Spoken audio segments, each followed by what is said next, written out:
বন্যার্তদের সহায়তায় রেড ক্রিসেন্টকে $1,00,000 অনুদান দিয়ে চীন। দেশের দক্ষিণাঞ্চলে চলমান বন্যায় ক্ষতিগ্রস্ত বন্যার্তদের সহায়তায় বাংলাদেশ রেড ক্রিসেন্ট সোসাইটিকে বিডিআরসিএস $1,00,000 অনুদান দিয়েছে চীন। সোমবার 26শে আগস্ট রেডক্রস সোসাইটি অব চায়নার আরসিএসসি পক্ষ থেকে বিডিআরসিএসকে এ অনুদান দেয় ঢাকায় অবস্থিত চায়না দূতাবাস। সকালে সোসাইটির জাতীয় সদর দপ্তরে বিডিআরসিএসের চেয়ারম্যান অধ্যাপক ডা এম.ইউ. কবির চৌধুরীর কাছে এ অনুদানের চেক হস্তান্তর করেন ঢাকায় নিযুক্ত চীনের রাষ্ট্রদূত ইয়াও ওয়েন। এ সময় চায়না রেড ক্রস ও দূতাবাসের প্রতি কৃতজ্ঞতা প্রকাশ করে কবির চৌধুরী বলেন, অতীতের সব রেকর্ড ভেঙে বাংলাদেশের দক্ষিণ পূর্বাঞ্চল আজ ভয়াবহ আকস্মিক বন্যায় আক্রান্ত।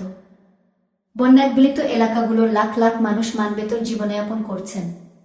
রেড ক্রিসেন্ট ও স্বেচ্ছাসেবক দল মাঠ পর্যায়ে উদ্ধার, ভ্রাম্যমাণ মেডিকেল সার্ভিস প্রদান ও শুকনো খাবার, রান্না করা খাবার, বিশুদ্ধ খাবার পানি বিতরণের মধ্য দিয়ে দুর্গত মানুষকে সাহায্য করে আসছে। চায়না রেড ক্রস সোসাইটির এ অনুদান দেশের ক্ষতিগ্রস্ত এলাকায় ত্রাণ ও পুনরুদ্ধার কার্যক্রমে সহায়তা করবে।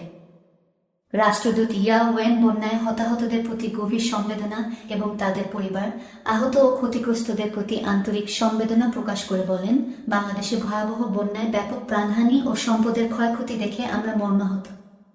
চায়না দূতাবাস ও চায়না রেড ক্রস অতীতেও বাংলাদেশ রেড ক্রিসেন্ট সোসাইটির পাশে ছিল। ভবিষ্যতেও এ সহযোগিতামূলক সম্পর্ক অব্যাহত থাকবে। বাংলাদেশ দ্রুত এ দুর্যোগ কাটিয়ে উঠতে পারবে বলেও আশাবাদ ব্যক্ত করেন তিনি। পরে রেড ক্রিসেন্টের চলমান ত্রাণ বিতরণের প্রস্তুতি কার্যক্রম পরিদর্শন করেন দূতাবাসের প্রতিনিধিরা।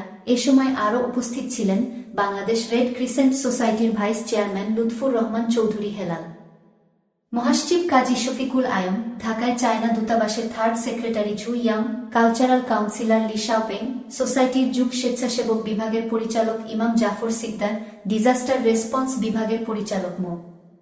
মিজানুর রহমান সহ সোসাইটির বিভিন্ন গুরুত্বপূর্ণ ব্যক্তিরা।